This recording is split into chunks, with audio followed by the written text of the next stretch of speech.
Hello friends, आज हम आपको सुनाने जा रहे हैं भगवान शिव की एक बहुत ही अनोखी कहानी। भाग्य का लेखा कभी नहीं मिटता। तो आइए शुरू करते हैं हम अपनी कहानी। सुनने से पहले चैनल को लाइक करें, सब्सक्राइब करें। किसान के भाग्य की है। कहानी बहुत ही ज्ञानवर्धक और प्रेरणादायक है, इसलिए आप सभी कहानी के अंत तक हमारे साथ बने रहें। और चैनल पर नए हैं तो स्टोरियन सफर चैनल को सब्सक्राइब की बात है। नंदनपुर नामक किसी गांव में हरिया नाम का एक किसान रहता था। वह किसान बड़ा ही निर्धन था। उसके परिवार को 2 वक्त की रोटी भी बड़ी मुश्किल से नसीब हो पाती थी। इसी तरह उस किसान का परिवार गरीबी में अपना जीवन गुजार रहा था। कुछ दिनों के बाद उस किसान के घर में एक बच्चे का जन्म हुआ। जब किसान के घर में बच्चे ने जन्म लिया तो बच्चे को पाकर किसान और उसकी पत्नी बहुत प्रसन्न हुए। उनकी खुशी का कोई ठिकाना नहीं रहा, क्योंकि शादी के कई साल बाद उनके आंगन में बच्चे की किलकारी गूंजी थी। जब आसपास के लोगों को यह पता चला कि किसान के घर में बच्चे का जन्म हुआ है, तो आस पड़ोस के लोग और नाते रिश्तेदार किसान की पत्नी को बधाई देने के लिए उसके घर आने लगे।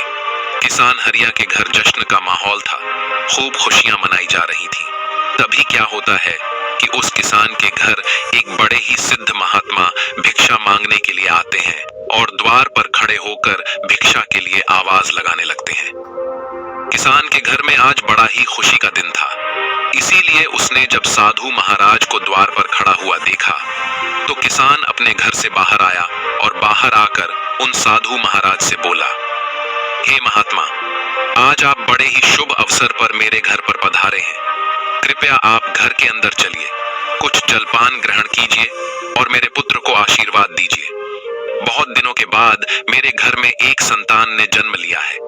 जब इस प्रकार से वह किसान उन साधु महाराज से बार बार विनती करता है तो महात्मा जी मना नहीं कर पाते हैं और किसान के घर के अंदर आ जाते हैं। दोनों पति पत्नी बड़े ही श्रद्धा भाव से महात्मा जी को भोजन कराते हैं और भोजन उपरांत वह किसान साधु महाराज से कहता है, हे गुरुदेव, यह मेरा पुत्र है। कृपया इसे ऐसा आशीर्वाद दीजिए जिससे कभी भी इसके जीवन में कोई दुख तकलीफ ना आने पाए। साधु महाराज जैसे ही उस बच्चे को आशीर्वाद देने के लिए अपना हाथ उठाते हैं तो साधु महाराज की दृष्टि उस शिशु के हाथ पर पड़ती है। बच्चे के हाथ पर एक चिन्ह देखकर साधु महाराज कुछ सोचने लगते हैं। किसान ने जब साधु महाराज को विचार मग्न देखा तो साधु महाराज से पूछा, हे प्रभु, क्या बात है?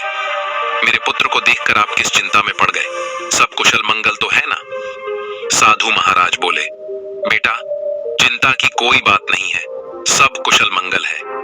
तुम्हारा पुत्र तो बड़ा ही किस्मत वाला है, क्योंकि तुम्हारे घर में जिस बच्चे ने जन्म लिया है और इसके हाथ पर जो चिन्ह बना हुआ है, यह इशारा करता है कि तुम्हारे पुत्र के भाग्य में राजयोग लिखा हुआ है और यह 16 वर्ष की अवस्था में ही एक नगर का राजा बन जाएगा। महात्मा की यह बात सुनकर किसान को भरोसा नहीं हुआ और बोला, महाराज, यह कैसे संभव है? किसी गरीब का पुत्र भला राजा कैसे बन सकता है? तो इस पर महात्मा जी उस किसान को समझाते हुए बोले, बेटा, ईश्वर की इस दुनिया में हर काम संभव है। इसने अपने पिछले जन्म में कोई ऐसा पुण्य कर्म किया है जिसके कारण इस जन्म में इस बालक को राजपाट नसीब होगा। आगे समझाते हुए वह महात्मा जी बोले, बेटा, जैसे ही तुम्हारे पुत्र की अवस्था 16 वर्ष की होगी तो इस नगर का जो राजा है उसकी इकलौती पुत्री से तुम्हारे पुत्र का विवाह होगा और विवाह के बाद राजा की धन दौलत और गद्दी पर तुम्हारे पुत्र का अधिकार हो जाएगा।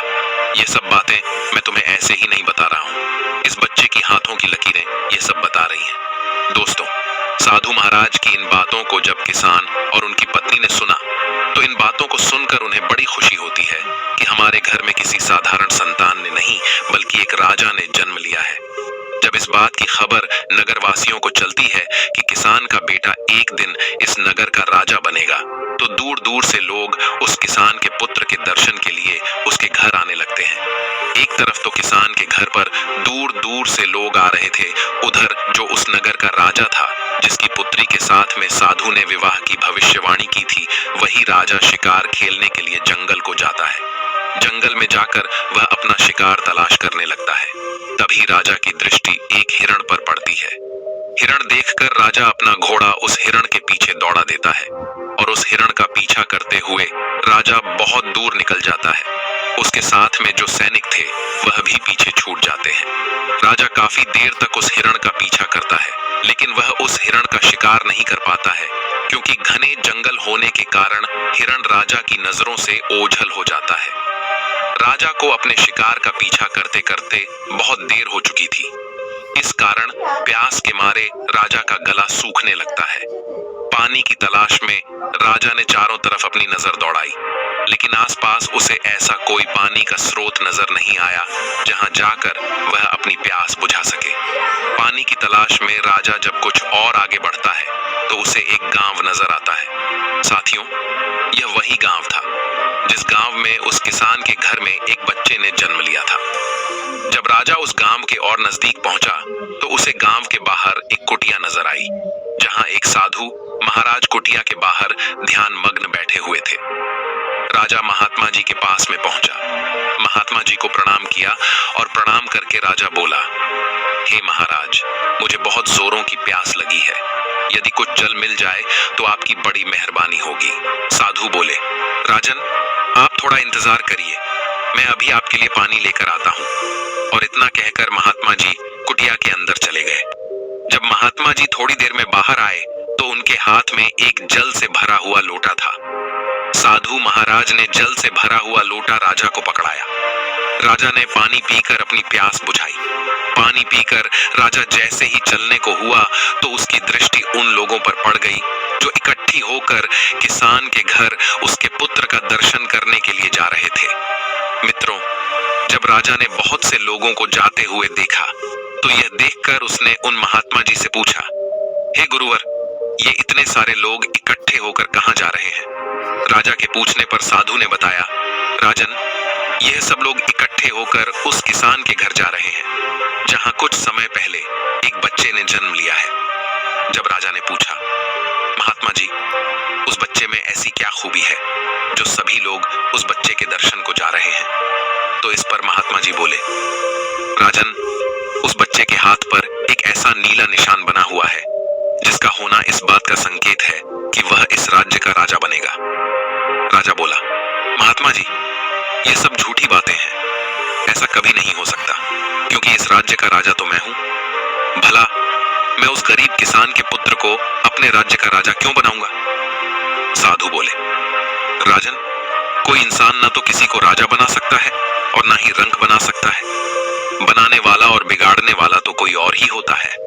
और रही बात उस किसान के पुत्र की राजा बनने की, तो मैं आपकी जानकारी के लिए बता दूं कि आज से 16 वर्ष के बाद उस किसान के पुत्र का विवाह आपकी इकलौती बेटी के साथ में होगा और विवाह के बाद वह इस नगर का राजा बन जाएगा। राजा ने कहा, महात्मा जी, कौन सी बेटी? किसकी बेटी? मेरे तो कोई औलाद ही नहीं है, फिर आपकी भविष्यवाणी कैसे सच साबित हो सकती है? साधु महात्मा बोले, राजन, आज से 1 वर्ष के बाद में आपकी रानी की कोख से एक कन्या जन्म लेगी। उसी कन्या के साथ में इस गरीब किसान के पुत्र का विवाह होगा और विवाह के उपरांत वह इस नगर का राजा बन जाएगा। साथियों, साधु महाराज के मुख से जब राजा इन बातों को सुनता है तो इन बातों को सुनकर वह खुश होता है और दुखी भी होता है। खुश इसलिए होता है क्योंकि राजा की कोई संतान नहीं थी। जब उसे पता चलता है कि उसके घर में भी एक कन्या जन्म लेगी, वह भी एक बेटी का बाप बनेगा, तो यह जानकर राजा को बड़ी खुशी हुई। लेकिन उसके दुख का कारण यह था कि जैसा साधु महाराज ने बताया कि तुम्हारी पुत्री का विवाह गरीब किसान के बेटे से होगा, तो यह जानकर राजा दुखी हो जाता है और उसे गुस्सा भी आता है। राजा अपने मन में विचार करता है कि आखिर एक मामूली से किसान का बेटा मेरा दामाद कैसे बन सकता है? मैं कदापि ऐसा नहीं होने दूंगा। यह विचार कर राजा उन साधु महात्मा से कहता है, आपको क्या लगता है, एक मामूली से किसान के बेटे के साथ में मैं अपनी पुत्री का विवाह कर दूंगा? महात्मा ने कहा, राजन, जो उस बच्चे के भाग्य में लिखा हुआ है उसे कोई नहीं मिटा सकता, क्योंकि विधाता का लिखा तो पत्थर की लकीर होता है, कोई उससे छेड़छाड़ नहीं कर सकता। दोस्तों, उस राजा को अपनी ताकत पर बड़ा ही घमंड था। उसने कहा, महात्मा जी, चाहे कुछ भी हो जाए, मैं अपनी बेटी का विवाह उस 2 कौड़ी के किसान के बेटे से हरगिज नहीं होने दूंगा। और रही बात विधाता के लिखे की, तो मुझ में इतना सामर्थ्य है कि मैं उस विधाता के लिखे को भी मिटा के रख दूंगा। महात्मा जी ने मुस्कुराते हुए कहा, राजन, मैं भी यही हूं और आप भी यही हो। पहले वह समय आने दो, फिर देखते हैं कि क्या होता है, कौन किस पर भारी पड़ता है। राजा ने कहा, ठीक है महात्मा जी, समय आने दो, फिर आप देखना। यह कहकर राजा साधु महाराज को प्रणाम करके अपने घोड़े पर सवार होकर अपने महल को चल देता है। महल पहुंचकर राजा विचार करता है, ऐसा क्या किया जाए जिससे सांप भी मर जाए और लाठी भी न टूटे। मैं ऐसा क्या करूं कि ऐसी नौबत ही नहीं आए कि मुझे अपनी बेटी का विवाह उस गरीब किसान के बेटे से करना पड़े। पूरी रात राजा इसी कश्मकश में गुजार देता है। काफी सोचने के बाद उसे एक युक्ति नजर आई। अगले दिन राजा अपना ब्राह्मण भेष बनाकर उस किसान के गांव में जाता है। गांव पहुंचकर जब उसने गांव वालों से पूछा कि उस किसान का घर कौन सा है जिस घर में कुछ दिन पहले एक बच्चे ने जन्म लिया है, तो गांव वालों ने उस गरीब किसान के घर का पता बता दिया। पता पूछकर राजा उस किसान के घर पर पहुंचा और बाहर से ही आवाज लगाई, क्या कोई घर में है? हमें कुछ दान करो, हम भूखे ब्राह्मण हैं। आवाज सुनकर किसान अपने घर से बाहर आता है और ब्राह्मण को प्रणाम करता है और कहता है, हे महाराज, मैं आपकी क्या सेवा कर सकता हूँ? तब ब्राह्मण बना राजा कहता है, हमें कुछ दान दे दो, हम बहुत दूर से चलकर आए हैं। आगे ब्राह्मण किसान से कहता है, मैं भाग्य भी देखता हूँ, मुझे ऐसा लग रहा है कि तुम्हारे घर में कोई पुत्र भी है और तेरे पुत्र के दाएं हाथ में नीले रंग का निशान है।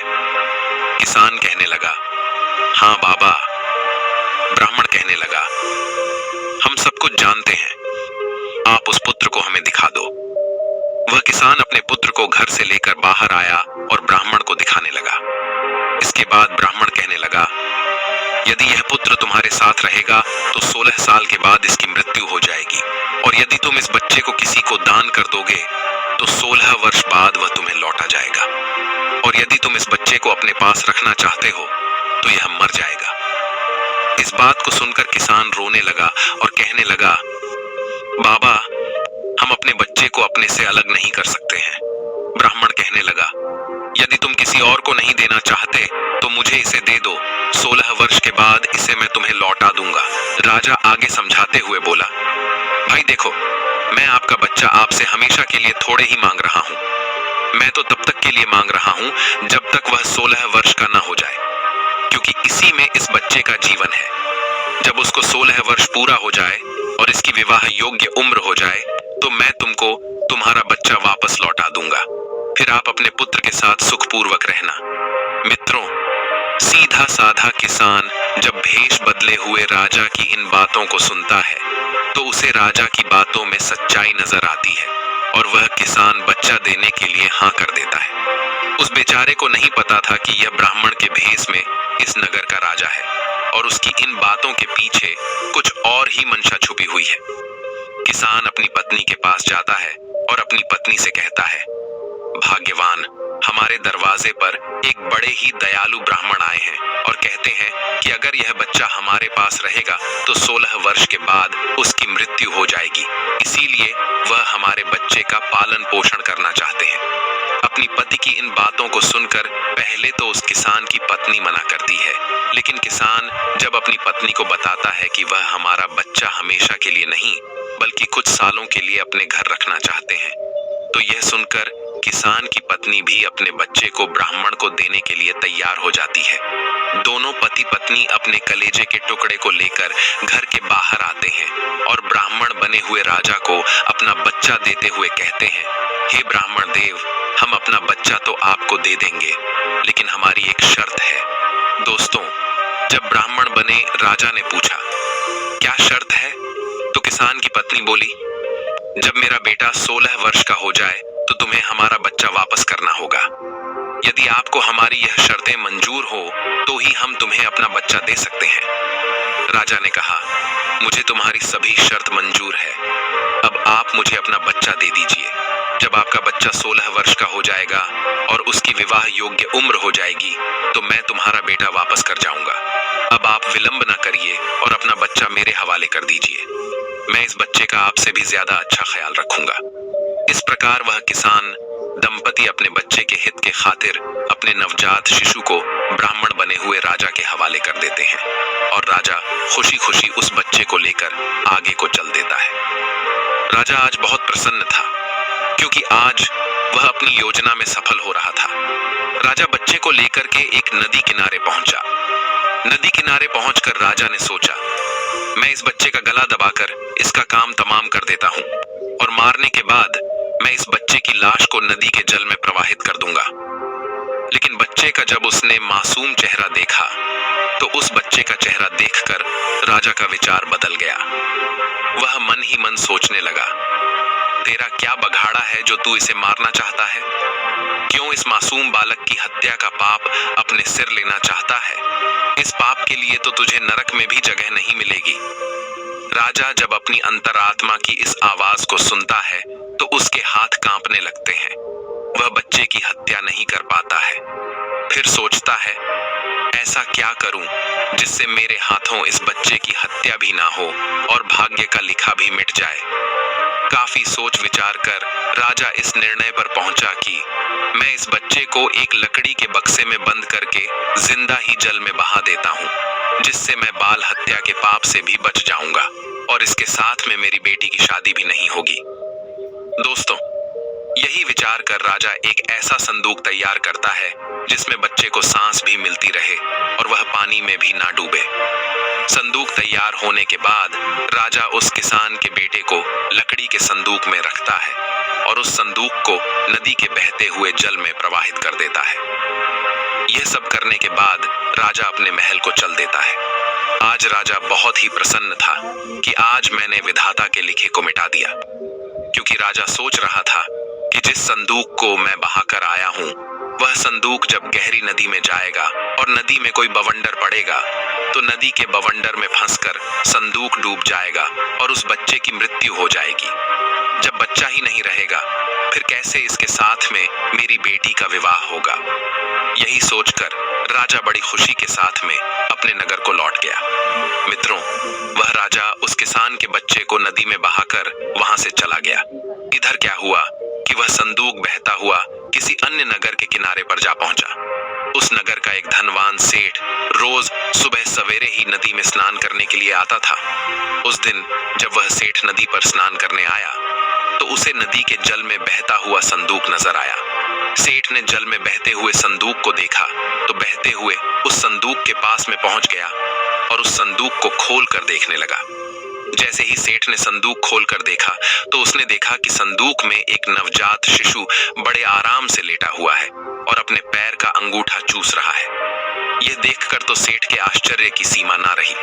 सेठ ने तुरंत बच्चे को उठाया और उसे सीने से लगा लिया। सेठ ने सोचा, मैं रोज गंगा स्नान के लिए आता हूँ, माँ गंगा की मैं आस्था रखता हूँ, इसीलिए माँ गंगा ने प्रसन्न होकर मुझे यह बच्चा भेंट किया है। माँ गंगा बड़ी दयालु है जो मेरी गोदी में उसने इतने प्यारे बच्चे को डाल दिया। सेठ ने माँ गंगा को प्रणाम किया और उस बच्चे को लेकर अपने घर अपनी पत्नी के पास में पहुंच गया। जब सेठ की पत्नी ने उस बच्चे के बारे में पूछा कि यह किसका बच्चा है तो सेठ ने सारा घटनाक्रम अपनी पत्नी को बता दिया और बोला, अरे भाग्यवान, माँ गंगा ने हमारी पुकार सुन ली, उसने हम निसंतान के घर में यह बच्चा भेजा है। सेठ की पत्नी ने हाथ जोड़कर मन ही मन माँ गंगा को धन्यवाद दिया और माँ गंगा का धन्यवाद देकर शेठानी ने वह बच्चा सेठ के हाथों से अपने हाथों में ले लिया और उस बच्चे को लेकर दुलार करने लगी। सेठ और शेठानी ने खूब लाड़ प्यार से उस बच्चे का पालन पोषण किया, खूब पढ़ाया लिखाया और इस योग्य बना दिया कि वह अपने पैरों पर खड़ा हो सके। इस तरह उस किसान के पुत्र को सेठ और शेठानी के घर में रहते हुए पूरे 16 वर्ष बीत गए और वह बच्चा अब एक युवा बन चुका था। एक दिन वह बच्चा अपने दोस्तों के साथ में खेल रहा था। तभी वहां से दूसरे राज्य के राजा की सवारी निकली। साथियों, जिस समय उस राजा की सवारी निकल रही थी उसी समय एक छोटा सा बच्चा कहीं से घूमता हुआ राजा के काफिले के सामने पहुंच गया और काफिले के आगे जाकर खड़ा हो गया। राजा का काफिला तो अपनी धुन में चला जा रहा था, उस छोटी से बच्चे पर किसी का ध्यान नहीं गया। उधर अपने दोस्तों के साथ में खेलते हुए सेठ के लड़के की नजर उस आगे की कहानी जानने के लिए कल